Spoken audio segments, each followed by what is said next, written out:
Backstage here at Ribfest, and two of the people that are big names here during the weekend, one of the participants in the Texaco Country Music Showdown, and one of the past winners from the Showdown. We've been talking a lot about Johnny Bulford. Johnny, it's good to meet you finally, and glad you're here. Oh, I'm glad to be here, man. It's always nice to have an excuse to come back home to Florida. Absolutely. And Nalani, man, you really knocked it out of the park today. You sounded great. Oh, thank you so much. Thank you for having me. Well, we're glad to have you here. And, I didn't realize this until your manager. Momager? Your momager, as we call her, yes, mentioned to me a few minutes ago that you two actually competed against one another the year you won. Is that right? That's right. It was I can't remember what year it was, but it was the 27th annual Texaco Showdown. And it was...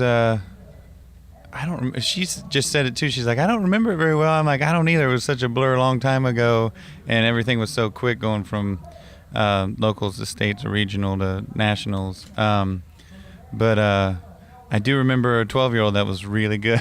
So she was 12 years old at the time, and you really don't remember much about it. That had to be a little mind-boggling, though, at that age, right? You've been doing this a while, I guess, then. Yes. I was 12 years old, and I had just gotten started singing, and I don't even think I made it to rehearsal that day. I really don't remember much of it either. But I do remember hearing Johnny Bulford. Johnny Bulford. Well, tell us about your train ride ever since the victory and what's been going in your life lately.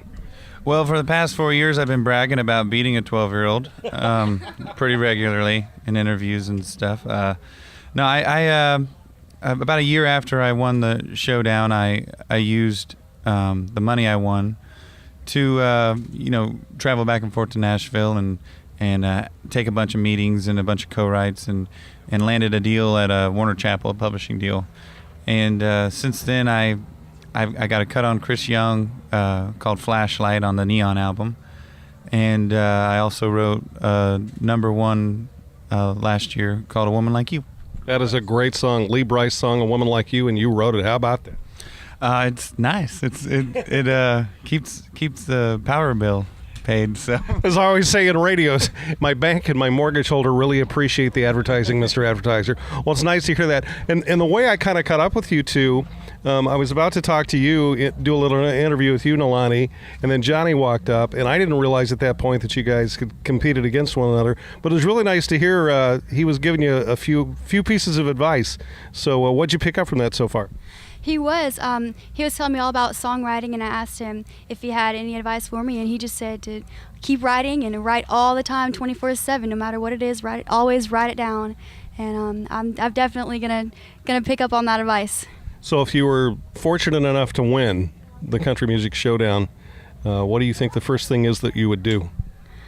Oh, I don't know. That's a lot of money. It would definitely pay for all my college. I definitely want to get a good education, and I'm thinking about Belmont University, going in for music business, something with the business side of it. So, that'd be so awesome. It'd be a dream come true. Well, it's nice to meet you. You did a great job today. And Johnny, for you, we're glad you're here with us today, but what do you see in the near future for you? You're just writing all the time, I guess. Well, I feel silly now. Her saying she wanted to go to college. I was already in college, and when I won, I dropped out of college and moved to Nashville. Well, but there's always that chance, yeah.